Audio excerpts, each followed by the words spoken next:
Thank you very much. Thank you, Darur ji. Next, doctors, Farooq Abdullah ji. Thank you, Mr. Chairman. After a great diplomat who has served the United Nations for years, it's a very difficult thing for me to speak. He spoke very well, and his English is beyond me anyway. First of all, I'd like to start with, it's a failure of the United Nations. United Nations continues to fail this world. It failed, as Farooq said, in Vietnam. It is still failing in Korea. It has failed in the Middle East.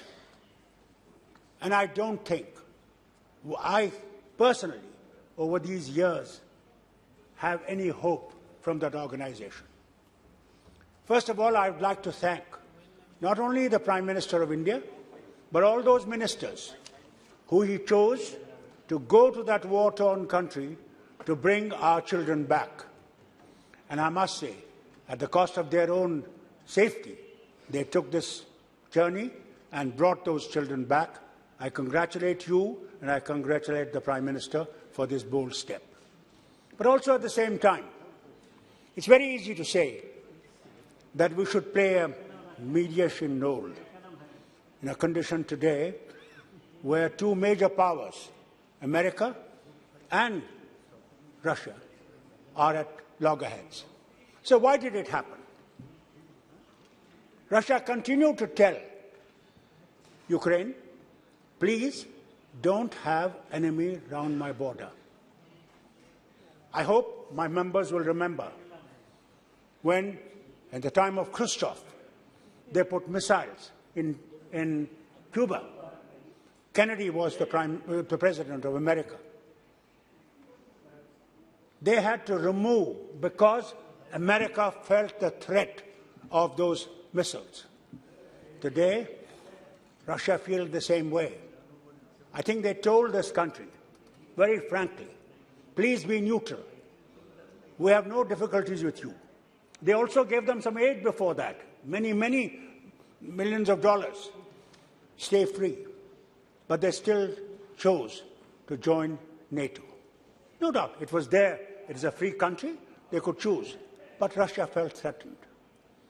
This we should not ignore. And I think, under those circumstances, when you say that any country, how about us? When you think of China and you think of Pakistan, now you're telling that Russia will also join it. Are we not afraid? Are we not worried that our forces will be tremendously at pressure to defend our integrity? That is what that country felt. Now, the way forward. Question is, all this happened. Millions have moved out of their home. Many have died. And God knows how many are yet going to be taken out of the soil. How do we move forward?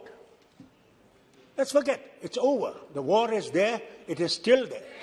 But how do we now comprehend of saving whatever is left, so that the war comes to an end and the world comes to a position of surviving? Today the world is not surviving. You see our neighbor, Sri Lanka. Look at the position there. I hope we don't have to go through that situation in this country. Therefore, it's essential that the war must end. How do we end it? All right. Now, you said diplomatically. Is there a diplomatic chance? I remember Trump said, America first. Why is India not thinking India first?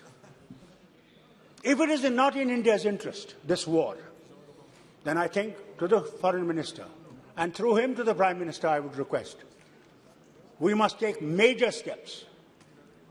Major, not small steps. Major steps in de-escalating that war, finishing that war. Unless we do that, you will not be able to tell future people that India played its part. India is a neutral country. India never took sides. Though Russia gave it, the only country that the Russians gave when our ambassador was D.P. Dhar, and they signed an agreement which they have signed with no one, that war on India will be war on Russia. Never forget that. And therefore, what we must remember, that if we want to save friends, because we have got friends in America, we've got friends with Russia. We're not enemies of any of these countries. And that is one of the biggest things that country has achieved from the Nehru's time. Whatever one may say, it was the Nehru's foreign policy of keeping neutral with friends from all sides so that we could move forward and take this country from poverty to the developed country. Therefore, my request to the Foreign Minister would be, sir, please move faster so that at least people will say, Gandhi's nation has saved this world. And thank you, sir. God bless you.